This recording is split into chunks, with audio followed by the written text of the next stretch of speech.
도와주신 하나님께서 앞으로는 다시 같이 가지 않겠다라고 말씀하셨습니다. 이 말을 돌려서 하나님의 사자가 모세 앞에서 갈 것이라 말씀하셨습니다. 모세는 하나님의 말씀이 무슨 말인지 정확히 이해했습니다. 이제는 하나님께서 이스라엘 백성들과 함께 하시지 않는다는 말씀이셨죠. 이렇게 목이 곧은 백성과 함께 가다가 길에서 그들을 진멸할까 봐 하나님의 임재를 그들에게서 거두신다는 말씀이었습니다. 하나님의 이 말씀은 모세를 슬프게 했고 이스라엘 백성들도 이 말을 듣고 굉장히 슬퍼했습니다. 그래서 하나님께서 말씀하셨던 그 장신구들을 다 떼어내고 자기의 몸을 하나도 단장하지 않았습니다. 이러한 이스라엘의 행동은 모세가 다시 하나님께 기도할 힘을 제공했습니다. 이스라엘의 이러한 행동으로 힘을 얻은 모세는 다시 하나님께 올라가 간구합니다. 이 백성들을 약속의 땅에 보내시면서 하나님께서 함께 가지 않으시고 천사를 보내어 가게 하시려면 차라리 올려보내지 말게 해달라고 기도하는 겁니다. 차라리 광야에서 다 죽는 게 낫지 하나님 없이 약속의 땅이 무슨 소용이 있냐는 간구였습니다. 하나님께서는 모세의 이 기도도 들어주셨습니다. 그 이유가 오늘 읽은 본문의 시작인 17절 말씀입니다. 여호와께서 모세에게 이르시되 내가 말하는 이 일도 내가 하리니 너는 내 목전에 은총을 입었고 내가 이름으로도 너를 알미니라. 이름으로도 안다는 것은 그 사람의 모든 것을 다 안다는 말이라 했습니다. 하나님은 모세를 다 알고 계셨고 그 모세가 하나님 앞에서 은총을 입은 게 맞으니 모세의 그 기도까지 다 들어주시겠다라고 말씀하시는 겁니다. 이스라엘 백성들이 우상을 만들었던 죄가 드디어 완전하게 용서받는 순간이었습니다. 이때 모세는 하나님의 영광을 보여달라고 요청합니다. 갑자기 뜬금없어 보이기는 하지만 하나님의 영광을 보는 것이 모세에게는 중요했습니다. 하나님께서 친히 동행해 주실 것을 약속하셨으니 이 약속을 더욱더 확실하게 하고 싶었던 겁니다. 그래서 만약 하나님의 영광을 직접 본다면 더욱 깊은 확신을 가질 수 있겠다라고 생각한 겁니다. 모세가 말하는 하나님의 영광은 정확하게 무엇을 가리키는 말일까요? 이것을 말하기 전에 우리는 하나님의 영광이라는 표현을 말할 때 어떤 것을 생각하며 이 단어를 사용하십니까? 그리고 일반 사람들은 영광이라는 단어를 어떤 때 사용합니까? 제가 느끼기에는 세상 사람들이 부러워할 만한 것들을 영광이라고 부르는 것 같습니다. 어떤 시상식이나 곧 있을 올림픽에서 뭔가 박수 받을 만한 일을 했을 때 영광스럽다 말하고 그것을 영광스럽게 생각합니다. 정리해보면 남들이 쉽게 할 수 없는 일을 해낸 것을 영광이라고 표현하는 것 같습니다.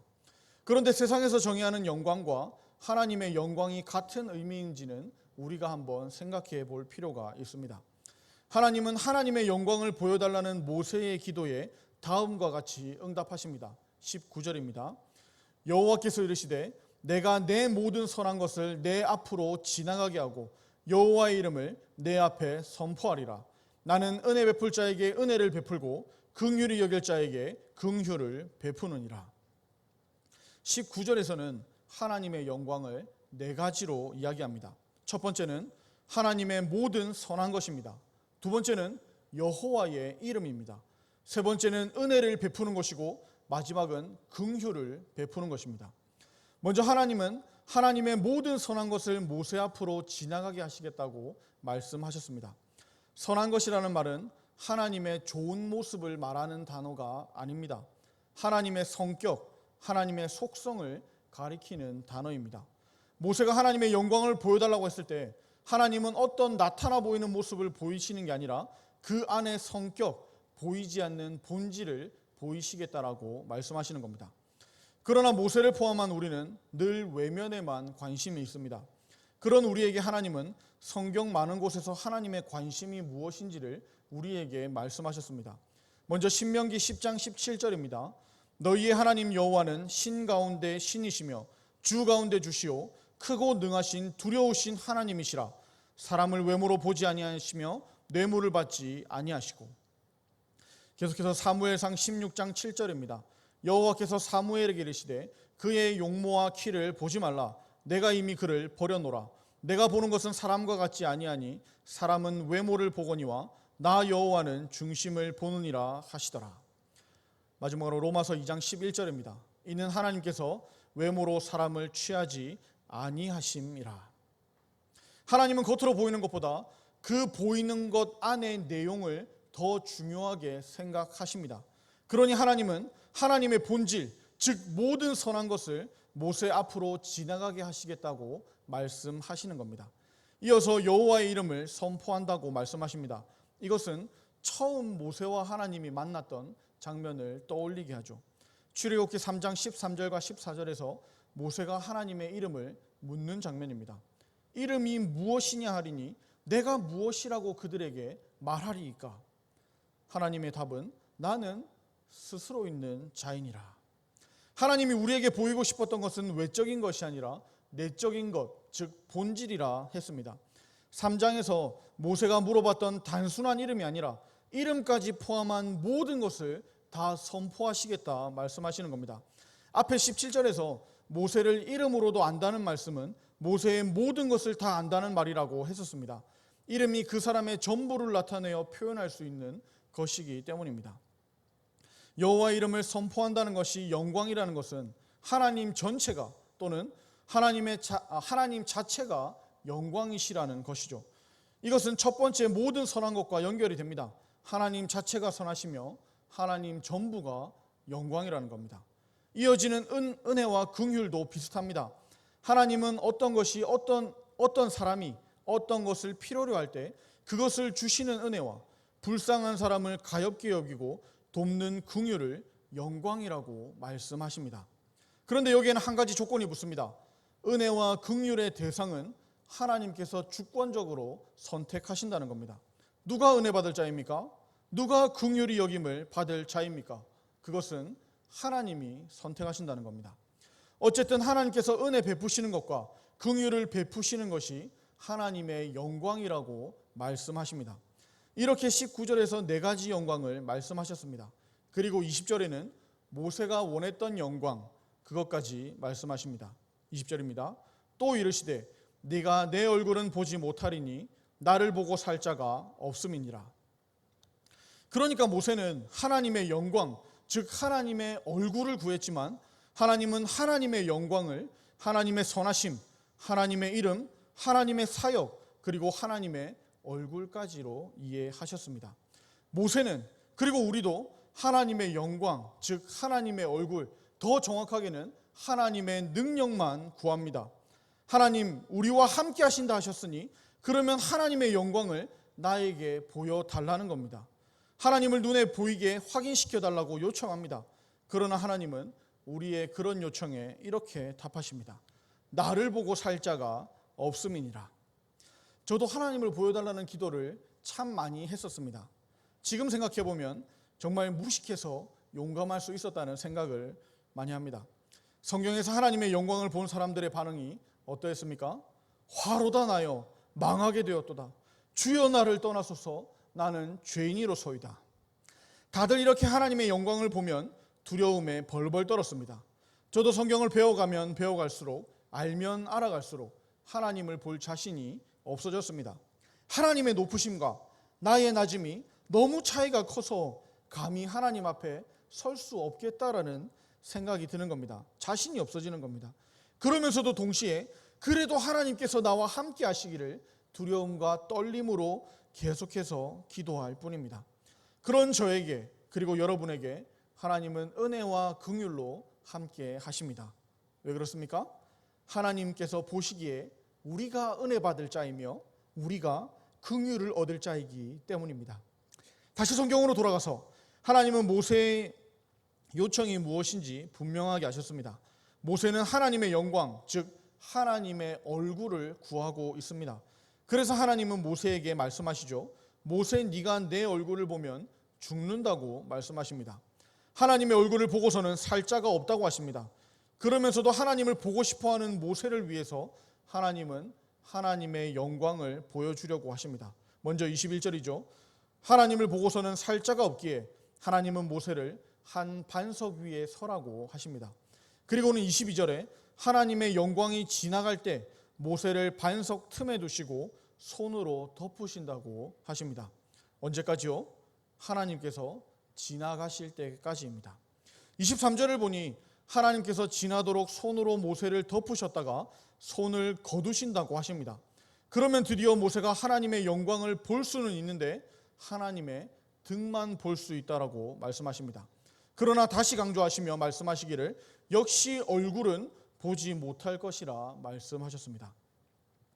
사실 여기에 하나님의 등이라고 번역된 단어는 원어의 의미와는 조금 다릅니다. 원래 등이라는 단어가 따로 있지만 여기에서는 그 단어가 사용되진 않았습니다. 그러니 등이라고 번역한 건 조금 아쉽습니다. 야고보서 1장 17절에서 말씀하시듯이 하나님은 변함도 없으시고 회전하는 그림자도 없으신 분이십니다. 우리가 이해하기 쉽도록 얼굴, 손, 등 이런 표현을 쓰지만 하나님을 사람의 모습으로 정의할 수는 없다는 거죠. 야고보는 하나님께 그림자가 없다고 했습니다. 그림자가 없다면 우리와 같은 모습이라 생각할 수가 없는 것이죠. 그렇다면 하나님의 등이라고 번역된 이 말은 원래는 무슨 뜻일까요? 이것은 그냥 뒤쪽이라는 단어입니다. 그러니까 하나님께서 지나가신 뒷모습, 영광이 머무르고 난 뒤를 의미하는 단어입니다. 어쨌든 하나님은 영광, 즉 얼굴이 아니라 하나님의 등, 즉 영광의 흔적을 보여주시겠다라고 하시는 겁니다. 죄인인 사람이 하나님을 보면 죽게 되니 하나님의 이 영광의 끝자락만 보여주시겠다는 말씀이죠. 그러나 이것을 다시 읽으면 영광의 끝자락만 보여주시는 게 아니라 영광의 끝자락이라도 죄인인 우리에게 보여주시겠다는 겁니다. 사람은 하나님의 얼굴을 볼 수 없습니다. 그래도 하나님의 얼굴을 늘 보고 싶어 합니다. 이렇게 모세에게까지 얼굴을 보여주시지 않으셨지만 사람들은 여전히 지금도 하나님의 얼굴을 구합니다. 하나님을 볼 수 있다는 근거로 오늘 본문에서 조금 앞에 있는 출애굽기 33장 11절을 가지고 주장하기도 합니다.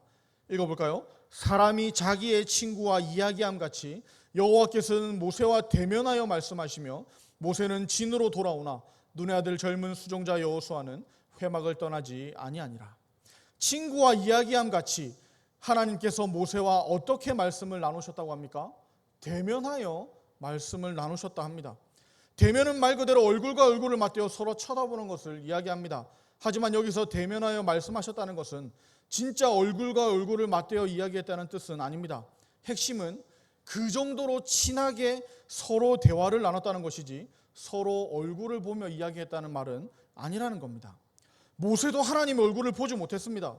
모세도 하나님의 얼굴을 보면 죽기 때문입니다. 왜 모세는 또 사람들은 하나님의 얼굴을 볼 수가 없습니까? 간단합니다. 죄 때문입니다. 죄 때문에 감히 하나님 앞에 있을 수가 없기 때문입니다. 하나님은 창조주 하나님이시죠. 또 창조하신 이 세상 전부를 다 다스리시는 분이십니다. 하나님의 속성 중 가장 중요한 것이 하나님이 깨끗하신 분, 선하신 분이라는 사실입니다. 거룩하신 하나님 앞에 죄가 있는 사람이 서 있을 곳은 없습니다. 그러니 하나님의 임재에 죄인인 사람은 죽을 수밖에 없다는 겁니다. 하나님이 범죄한 이스라엘 백성들에게 그리고 우리에게 오시지 않는 이유가 무엇이었습니까? 단순히 더러운 죄인들을 꼴보기 싫어서가 아니라 했습니다. 오히려 반대로 죄인인 우리가 하나님의 임재를 감당할 수가 없기 때문입니다. 그러나 이것은 하나님께서 원래 창조하신 모습이 아니었습니다. 죄로 인해 하나님과 단절된 것이죠. 단절이 하나님께서 처음부터 계획하셨던 것이 아니라는 겁니다. 예수님은 마태복음 5장 8절에서 이렇게 말씀하십니다. 마음이 청결한 자는 복이 있나니 그들이 하나님을 볼 것이며.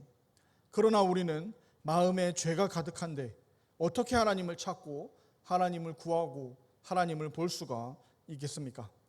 우리는 그럴 수 없습니다. 죄인인 우리는 이런 소원을 가질 수도 없고 이것을 기도할 수도 없습니다. 그러나 이 기도가, 이 소원이 단순히 모세만의 기도가 아니고 우리만의 소원도 아닙니다. 하나님께서 원래 처음에 창조하신 모습은 대면하는 것이었습니다. 하나님께서 정말 원하셨던 게 하나님의 얼굴을 우리에게 보이시고 우리와 함께 하시는 것이었다는 겁니다. 제가 가장 좋아하는 말씀, 민수기 6장 24절부터 26절까지의 말씀을 한번 다 같이 읽어보도록 하겠습니다. 시작. 여호와는 내게 복을 주시고 너를 지키시기를 원하며 여호와는 그의 얼굴을 내게 비추사 은혜 베푸시기를 원하며 여호와는 그 얼굴을 내게로 향하여 드사 평강 주시기를 원하노라 할지니라 하라. 아멘. 아론의 축도 또는 제사장의 축도라고 불리는 축도문입니다. 이러한 내용으로 하나님께 복을 빌면 하나님께서 이대로 복을 주시겠다 말씀하셨습니다. 제사장들은 하나님의 백성들을 위해 하나님께 복을 빕니다. 그러나 자기가 원하는 대로 자기 마음대로 제사장으로서 주고 싶은 복을 비는 게 아닙니다. 하나님의 말씀대로 하나님의 뜻대로 하나님의 복을 비는 겁니다. 그 내용이 무엇이었습니까? 하나님께서는 복을 주시기를 원하신다는 겁니다. 하나님께서는 지키시기를 원하신다는 겁니다. 어떻게요? 하나님의 얼굴을 비추셔서 은혜 베푸시기를 원하신다는 겁니다. 하나님의 얼굴을 우리에게로 향하여 들고 평강 주시기를 원하신다는 겁니다. 이거보다 더 큰 복이 어디 있겠습니까? 더 무엇을 구하고 더 무엇을 바랄 수가 있겠습니까? 제사장들은 하나님이 주실 복을 그대로 선포할 뿐입니다. 아담의 원죄로 그리고 내가 지은 자범죄로 우리는 더 이상 하나님의 얼굴을 볼 수가 없습니다. 은혜를 받을 수도 없고 평강을 누릴 수도 없는 존재가 되어버렸습니다. 그러나 하나님은 그런 우리를 향해 얼굴을 비추시고 얼굴을 향하여 들기를 원하십니다. 그러니 하나님의 영광을 보고 싶은 것이 단순히 우리의 욕심과 우리의 잘못된 소원이 아니라는 겁니다. 사실은 우리가 하나님의 얼굴을 보고 싶어 하는 것보다 하나님께서 우리를 더 바라보고 싶으시고 우리를 더 쳐다보고 싶으시고 우리를 더 지켜보고 싶어 하신다는 겁니다. 그러나 우리가 하나님의 임재를 하나님의 얼굴을 감당할 수가 없기에 하나님은 우리를 손으로 덮으십니다. 제가 그랬듯이 여러분도 그렇듯이 모세는 하나님의 얼굴을 보지 못했습니다. 그러나 모세는 하나님의 얼굴만 보지 못했을 뿐이지 하나님의 영광을 아예 보지 못한 것은 아니었습니다. 오늘 본문 이후 모세는 다시 두 돌판에 하나님의 말씀을 받습니다. 또 하나님의 말씀을 듣습니다. 이 내용은 바로 다음 장인 출애굽기 34장 1절에서 28절까지 기록되어 있습니다. 그리고 29절에 드디어 모세가 다시 산 밑으로 내려옵니다. 29절은 이렇게 기록합니다. 모세가 그 증거의 두 돌판을 모세의 손에 들고 시내산에서 내려오니 그 산에서 내려올 때에 모세는 자기가 여호와와 말하였으므로 말미암아 얼굴 피부에 광채가 나나 깨닫지 못하였더라. 30절을 보니 아론과 온 이스라엘 자손이 모세를 가까이 하기를 두려워합니다. 왜 두려워합니까? 모세의 얼굴 피부에 광채가 났기 때문입니다. 모세의 얼굴의 광채 때문에 모세를 가까이 하는 것을 두려워합니다. 하나님께서 모세를 손으로 덮으셔서 영광을 가리셨듯이 모세도 자신의 얼굴, 즉 하나님의 영광의 흔적을 수건으로 가립니다. 우리는 하나님의 영광을 감당할 수 없고 또한 하나님의 영광의 흔적조차 감당할 수가 없기 때문입니다. 오늘 말씀을 정리하겠습니다. 하나님의 영광을 보고 싶으십니까? 우리는 우리의 눈으로는 하나님의 영광을 볼 수가 없을 겁니다. 그러나 우리도 모세처럼 하나님의 영광을 우리의 눈으로 보게 될 겁니다. 하나님의 영광을 보고 싶은 건 단순히 우리의 소원만이 아니기 때문입니다. 하나님의 영광을 우리에게 보이고 싶으신 건 하나님의 소원이기 때문입니다. 그러면 우리는 하나님의 영광을 보기 위해 어떻게 해야 하겠습니까? 회개함으로 우리 가운데 있는 죄를 덜어내고 그 덜어낸 그 자리에 하나님을 채워야 합니다. 예수님께서 말씀하셨던 것처럼 마음을 청결하게 해야 합니다. 하나님의 외적인 것이 아니라 하나님 자체를 바라고 하나님만을 소원해야 합니다. 그리고 하나님께서 주시는 영광만을 바라보면 됩니다. 하나님이 가리시면 하나님의 손바닥만 보면 됩니다. 그리고 손을 거두실 때 그때 우리는 보면 됩니다. 하나님께서 허락하신 것만으로도 만족하며 감사하는 저와 여러분들이 되기를 바랍니다. 잊지 맙시다. 우리가 하나님을 사랑하는 것보다 하나님께서 우리를 더 사랑하십니다. 우리는 그냥 하나님을 짝사랑하는 게 아니라 우리를 사랑하시는 하나님을 사랑하는 사람들입니다. 그러니 우리는 하나님의 사랑을 기대하며 하나님께로 더 가까이 나아갈 수가 있습니다. 오늘도 기도하시며 날 사랑하는 하나님과 더 깊이 만나는 저와 여러분들이 되기를 축복합니다. 함께 찬송가 428장을 찬양하도록 하겠습니다.